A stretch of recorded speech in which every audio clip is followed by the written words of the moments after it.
Yeah, excited to be here, excited to get started again. Year 10 for us, and really pleased with the off-season work ethic of this team, the summer program.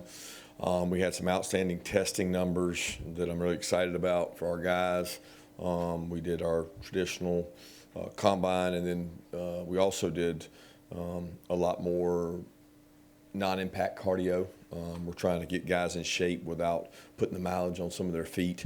We're probably the healthiest we've been starting into a camp in terms of looking at the last 5 years, in terms of guys that were out, limited soft tissue injuries. So we are young. We've talked about that at media days, but we are hungry. We got a team that's fun to coach. When you go out to practice each day, they've been enthusiastic.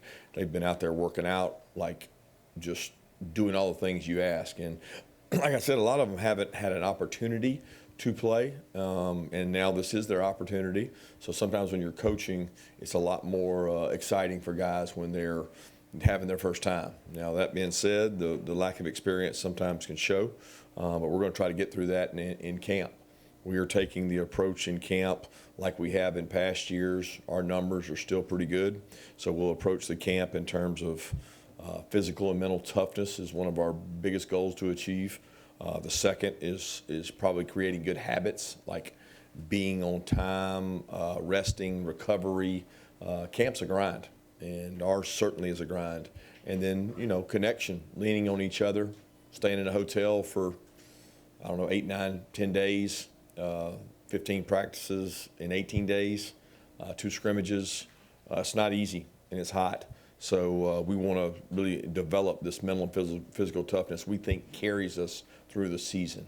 So our coaches have done a great job preparing for this and getting a lot of informative tape, NFL quotes, past history camps here, watching guys that are now in the league that came through here. The messaging has been real good, and we get to kick off today on the practice field. And I'll open it to questions, but anything you guys want to know about injuries, I can fill you in as well. Yeah, Coach, no questions about injuries, but you mentioned it, year 10 for you. How do you go about it into year 10, keeping your message fresh? Well, the message is fresh because it's a new team.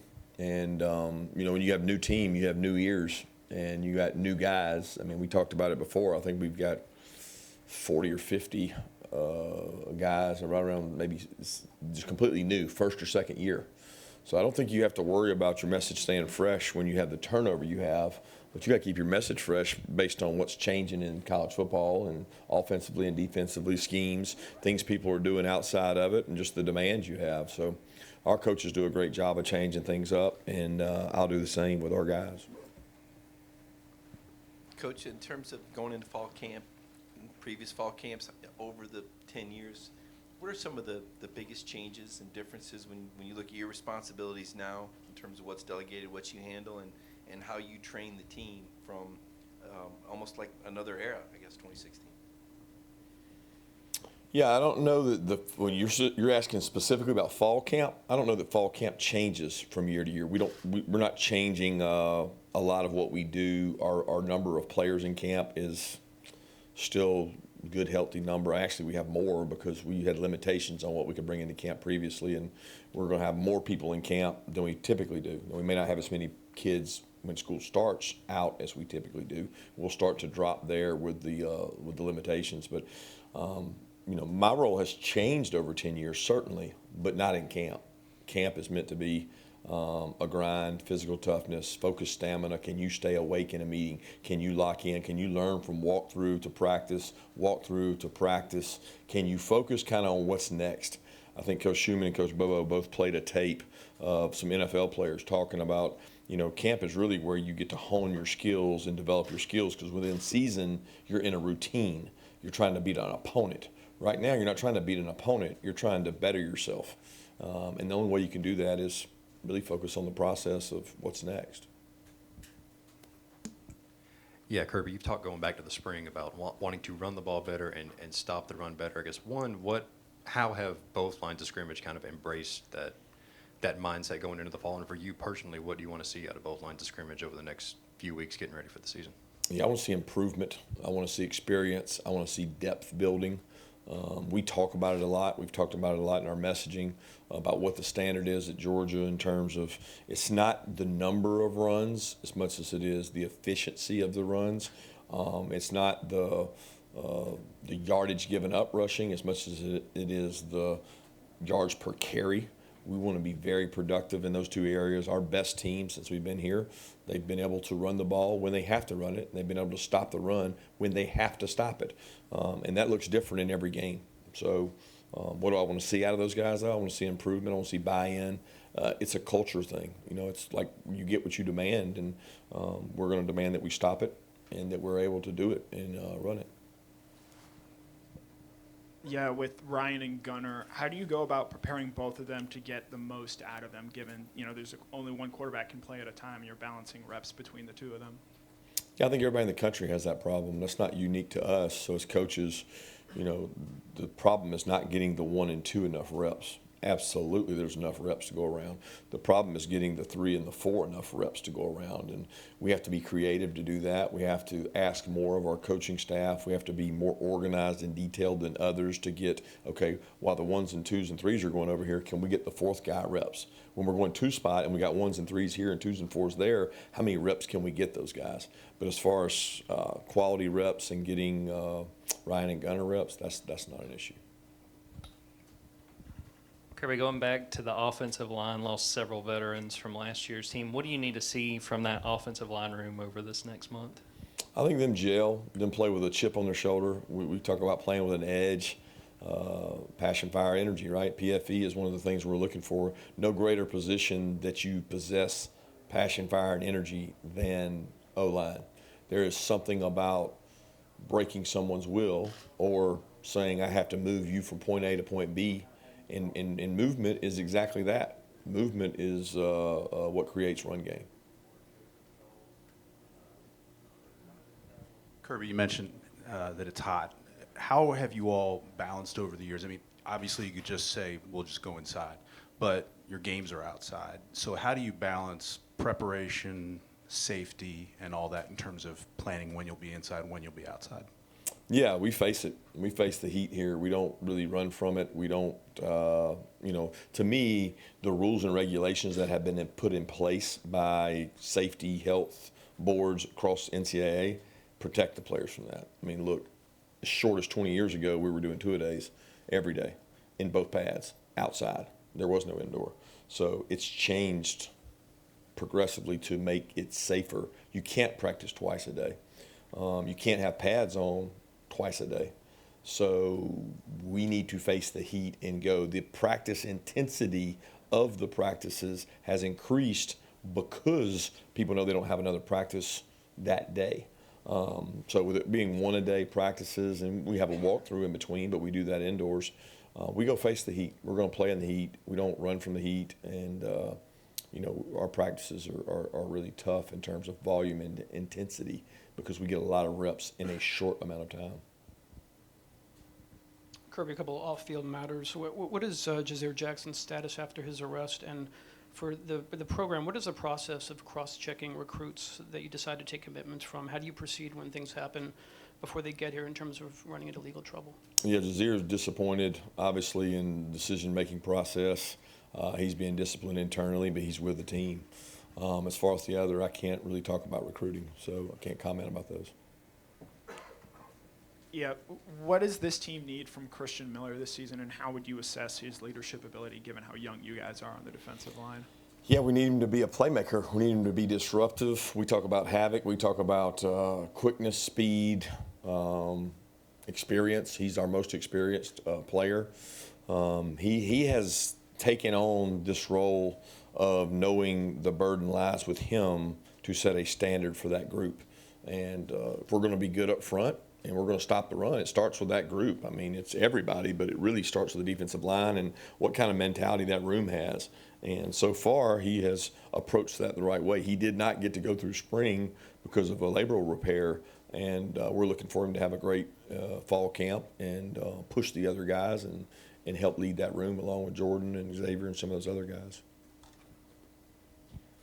Yeah, with the inside linebackers, one, how have you seen CJ and Raylan really take ownership of that room with Smile now gone? And two, how do you as a coach, figure out how to use their skill sets? Chris Cole, Justin Williams, kind of get all those guys on the field and use their skill sets to the best of their ability. Yeah, we've done that every year in that room. That room has been one of our strengths throughout the time we've been here. Schumann's done a great job recruiting. He does a great job developing. He does a great job packaging things to where you can get multiple inside linebackers on the field, and we play a lot of them. Naturally, there's 2 out there every play, but sometimes we have 3, and we'll continue to do that. We'll put the best players on the field. CJ and Raylan have been leaders since they got here.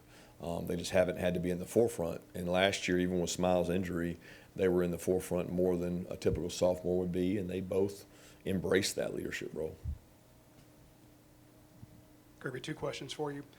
How has the game changed since 2016 when you started, not to get too deep into the X's and O's, but what have you seen in 10 years? And to that effect, was there any point this summer that you met with a NFL team or some of your college colleagues to talk about the game and maybe work on a certain area? Yeah, the biggest area that's changed is the demand and decision-making it's put on a quarterback. I think, 2016 you would have said RPOs were existent and people were doing them. They're at a higher rate now, but it's just a combination of motions and width of the formation. I mean, 2016, you were seeing 50, 60, 70% of spread out formations. They called it a spread offense because it was spread out. Well, now it's, okay, there's a taste of tempo in our league. There's a taste of shift motion. People are always moving sideways, trying to leverage the defense. Eye candy, I would call it, along with a decision for the quarterback. Do I hand it, A? Do I pull it, B?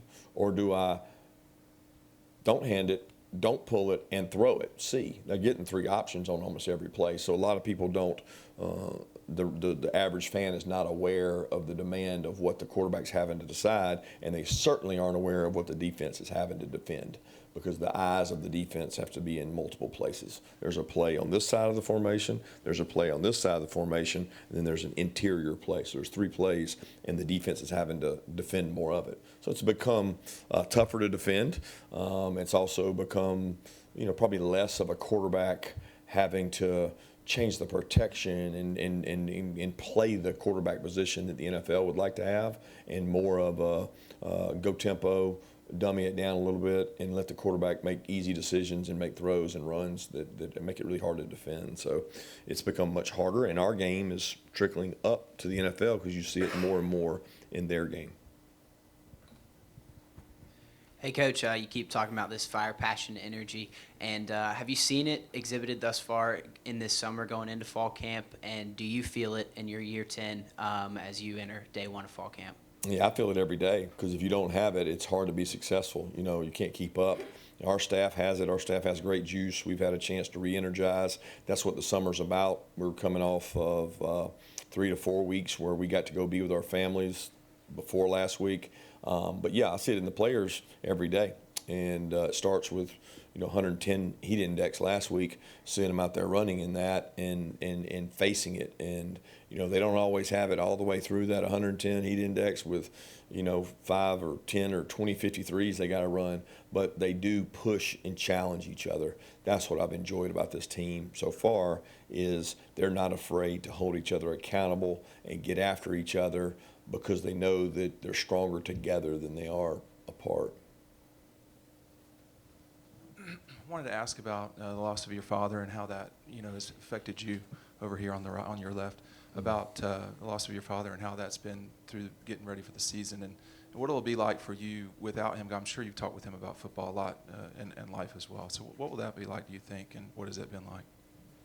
Well, it's been unique. I don't talk to him a lot. I didn't talk to my dad a lot about football. He didn't want to spend time on that. I mean, if I wanted to talk about it, he was more than happy to. But he didn't bring football up a lot.